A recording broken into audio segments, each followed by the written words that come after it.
భారత్ పాక్ మధ్య ఉద్రిక్తతలు తలెత్తడంతో ఐపీఎల్ 2025ను వారం రోజుల పాటు వాయిదా వేసిన సంగతి తెలిసిందే. దీంతో చాలా మంది విదేశీ ఆటగాళ్లు, సిబ్బంది స్వదేశానికి పయనమయ్యారు. అయితే ప్రస్తుతం రెండు దేశాల మధ్య సీజ్ ఫైర్ ఒప్పందం జరగడంతో మళ్లీ ఐపీఎల్ను ఎలా పునఃప్రారంభించాలనే విషయమై బీసీసీఐ కసరత్తులు మొదలుపెట్టింది. సరిగ్గా అదే సమయంలో కీలక సంఘటన చోటు చేసుకుంది. అది కాస్త చర్చనీయాంశంగా మారింది. Punjab Kings head coach Ricky Ponting తిరిగి ఆస్ట్రేలియాకు వెళ్లాలనుకున్నాడు. విమానం ఎక్కిన తర్వాత భారత్ పాక్ మధ్య కాల్పుల విరమణకు సంబంధించి ప్రకటన వెలువడడంతో వెంటనే నిర్ణయాన్ని మార్చుకుని విమానం నుంచి కిందకు దిగి ఢిల్లీలోనే ఉండాలని నిర్ణయించుకున్నాడు.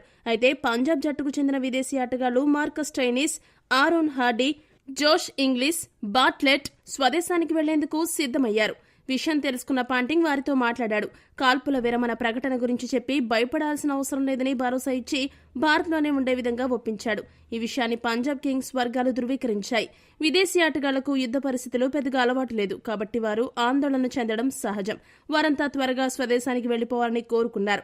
మేం కూడా వారి పరిస్థితిని అర్థం చేసుకుంటాం. కానీ పాంటింగ్ కాల్పుల విరమణ ప్రకటన వచ్చిన తర్వాత భారత్లోనే ఉండే విధంగా వారిని ఒప్పించాడు. ఇలా చేసినందుకు పాంటింగ్కు ప్రత్యేకంగా ధన్యవాదాలని పంజాబ్ జట్టు వర్గాలు తెలియజేశాయి.